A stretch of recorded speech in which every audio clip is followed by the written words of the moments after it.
Será que vai ser mesmo assim? Uma pessoa vai estar no carro dirigindo, a outra não, Jesus volta e aí ele leva o motorista e a outra fica? Será? Acompanha comigo nesse vídeo.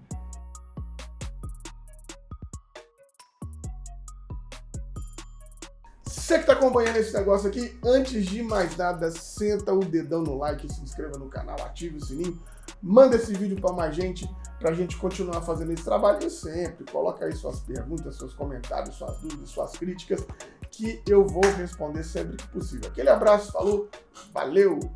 Fala comigo, tudo bem? Eu sou o Felipe Gibran e esse é o Leia a Bíblia Comigo, sempre uma leitura simples, mas revolucionária do texto bíblico. Hoje nós vamos fazer a leitura de Mateus 4, versículo 37 a 44. Faça a leitura do texto, você já está acostumado, depois volta aqui para a gente bater um papo sobre ele. Esse texto confunde muito a cabeça de todo mundo, inclusive por conta de algumas profecias que foram transformadas em livro, que foram transformadas em filme. Muita gente tem uma visão super errada desse texto, achando que ele está falando sobre o retorno de Jesus, achando que ele está falando que de repente você vai estar no avião, o piloto vai ser arrebatado e você ficou. Se você fizer uma leitura literal do texto bíblico, quase sempre vai dar ruim.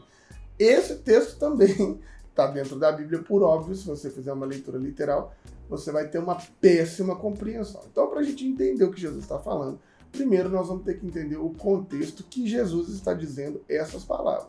Jesus denunciou todas as autoridades do templo e expulsou todo mundo que estava lá, porque eles tinham transformado a casa de Deus num covil de ladrões e bandidos. Então, lê nesse contexto que Jesus vai falar esse texto. Jesus olhou para Jerusalém, lamentou por ela e chorou por ela. Por quê? Porque é uma instituição, a Jerusalém, uma instituição, um templo, os sacerdotes, a religião, instituições que deveriam reconhecer e acolher e apoiar os enviados por Deus. Desde sempre, ela sempre matou os enviados por Deus. Jerusalém que mata os seus profetas, que apedreja os seus profetas. Por isso Jesus chora por ela. Mas por que é que Jerusalém sempre rejeita aqueles que são enviados por Deus? Jerusalém vive, o campo religioso vive, as instituições religiosas vivem para o seu próprio proveito, para a sua própria conveniência.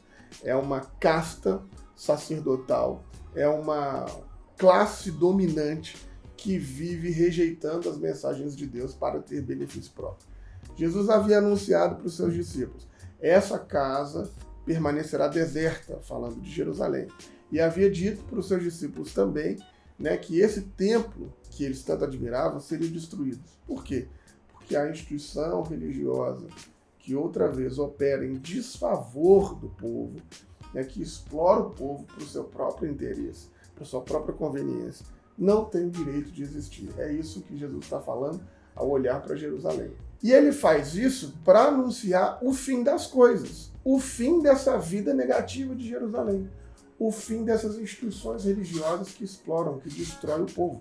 Então começa aqui uma série de colapsos que vão ali se defrontando com essa maneira de usurpar tudo para benefício próprio, de dominar o homem, o ser humano, de dominar tudo que existe. Isso vai começar a sendo destruído a partir da lógica de Jesus, para emergir o reino do humano, o reino do Filho do Homem, para aparecer esse reino da humanidade, esse reino de Jesus.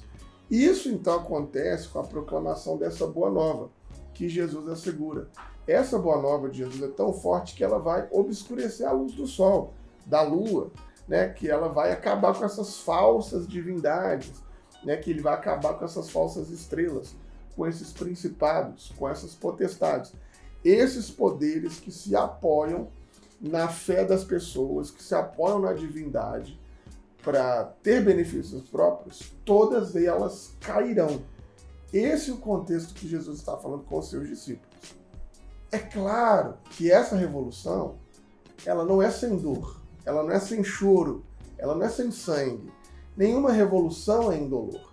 Então Jesus está garantindo aos seus discípulos que sempre estará com eles, os céus e terras passarão, mas a minha palavra permanecerá, eu estarei com vocês, o reino do humano vai vencer o desumano, porém é uma batalha, porém é dolorido, porém é complicado. Mas eu estou garantindo a vocês a vitória do humano, da humanidade, porque o reino de Deus chegou, sou eu, Jesus. Então é nesse contexto que ele vai falar isso, ele vai falar esse Mateus 4, 37, 44, como a gente leu. Só que o detalhe está no versículo 36, que é uma passagem litúrgica que Jesus tinha dito o seguinte, uma passagem litúrgica que Jesus tinha dito o seguinte, quanto àquele dia e àquela hora, ele não está falando do fim das coisas, do Apocalipse. Ele não está falando, como a gente traduz Apocalipse, assim, ele não está falando do dia que o mundo vai acabar, não. Ele está falando do fim da vida dos discípulos. E aí ele está falando, ninguém sabe, nem ele mesmo, nem os anjos do céu, só o Pai. Nem o Filho sabe, só o Pai. É uma mensagem com grande serenidade, uma mensagem dura, sobre o fim pessoal de cada um daqueles discípulos, daquelas pessoas. Ele está dizendo, o fim de vocês vai chegar. A gente não sabe quando, mas vai chegar. Porque é impossível acabar com esse momento, com esse reino da exploração, sem que pessoas como vocês e como eu, discípulos de Jesus, sejam destruídas. Então ele está falando sobre o fim dos discípulos, com muita serenidade, com muito cuidado, mas não era sobre o fim das coisas que ele estava falando aqui. E ele estava dizendo, o Pai é que sabe quando é o fim. Eu não sei, mas o fim para nós vai chegar. Olha só que mensagem dura que Jesus estava dando para os seus próprios discípulos. Assim como nos dias de Noé, será a vinda do Filho do Homem. Ou seja, nos dias de Noé, as pessoas seguiam a vida cotidianamente. As pessoas não perceberam a proposta de salvação presente em Noé na sua arca. As pessoas, inclusive, casavam, se davam em casamento, como se nada tivesse acontecendo. Assim será a chegada do Filho do Homem. Não é o fim do mundo, é a chegada de Jesus. Então, pelo amor de Deus, não traduz esse texto como o fim do mundo, porque não é o que Jesus está falando. Ele está falando sobre a chegada dele. Jesus é essa barca, é essa arca da salvação que chega e ninguém nota, e ninguém está nem aí. As pessoas seguem fazendo a sua vida. O dilúvio não é o fim das coisas. O dilúvio é uma nova possibilidade para a humanidade. O dilúvio é uma metáfora para dizer, a humanidade tem uma nova chance. Jesus é uma outra oportunidade para a humanidade. Não é a destruição da humanidade. É a possibilidade de viver de maneira diferente. Por isso será como nos dias de Noé. Jesus aqui, o evangelista Mateus, como você sabe, está acompanhando essa série comigo, ele está o tempo todo tentando falar na cabeça dos judeus com a linguagem popular dos judeus, apresentando Jesus como um outro Messias. Por isso ele está falando, o reino de Deus se inaugura, a salvação se inaugura, assim como Noé estava fazendo a sua arca e ninguém percebe, e ninguém vê. A salvação está ali e ninguém está dando favas nenhuma para ela. Por isso Jesus disse, 2 homens estarão no campo, um será levado, outro será deixado. A expressão levada aqui é a mesma expressão utilizada no Mateus 1, quando o anjo Gabriel chega para José e fala, leve a mulher e o menino para o Egito. Não é levar, como nós estamos pensando, de ser puxado, arrebatado, engolido, abduzido, não. Essa expressão aqui, levar, a melhor tradução, é acolhido, acolha a mulher e o menino. É a mesma expressão que é dita para José, acolha a mulher, porque o que ela tem no ventre é santo. Então, se você for traduzir literalmente, você vai ter essas ideias de fim do mundo absurdas. Se você for entender o que o texto está dizendo, ele está falando assim, 2 estarão trabalhando no campo, mas um só vai acolher o reino de Deus. Um só vai querer se destruir para não viver a partir da lógica do acúmulo e da individualidade. Um só vai querer trabalhar em prol do serviço, porque o reino de Deus é uma proposta de uma sociedade alternativa onde, ao invés de acumular egoisticamente para si, as pessoas resolveram partilhar generosamente tudo que tem uns com os outros. Ao invés de dominar um ao outro, a gente resolveu trabalhar uns pelos outros. Não é uma questão de ser dono do outro, de ter o domínio do outro, mas de estar a serviço um dos outros. O reino de Deus é o espaço onde nós nos colocamos no mesmo lugar dos últimos, nos rebaixamos para estar na velocidade dos últimos. E isso não é todo mundo que acolhe. Por isso, 2 vão estar fazendo a mesma coisa.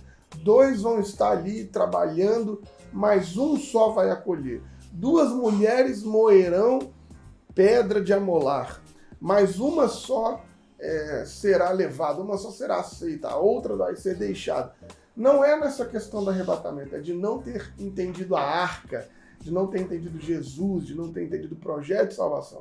Duas pessoas fazendo a mesma coisa, somente uma vai estar disposta a não viver egoisticamente, mas a viver a servir o outro. As outras não vão acolher, as outras não vão aceitar. Por isso o convite de Jesus é: vigiai, né? Vigiai, porque não sabe o dia e a hora que o Senhor virá. Não é o vigiar, e essa palavra de expressão aqui, não é o vigiar de ficar atento, não é sobre isso. É o vigiar, significa assim: adere esse projeto, dê adesão a mim.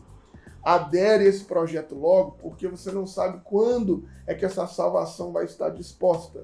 Essa é a proposta de Jesus: faça adesão logo de um modo de vida de serviço, de um modo de vida fraterno e solidário, porque esse é o projeto de salvação. Se você não aderir, se você não vigiar, se você não caminhar nesse negócio, você vai perder a arca, como muitos perderam, e vai perder a oportunidade de vivenciar uma nova humanidade. Então veja como isso não tem nada a ver com arrebatamento, porque Jesus não está falando do fim das coisas. Jesus está falando sobre o dia da vinda do Filho do Homem, ele inaugurando o reino de Deus. Simples, mas revolucionário. Aquele abraço, falou, valeu.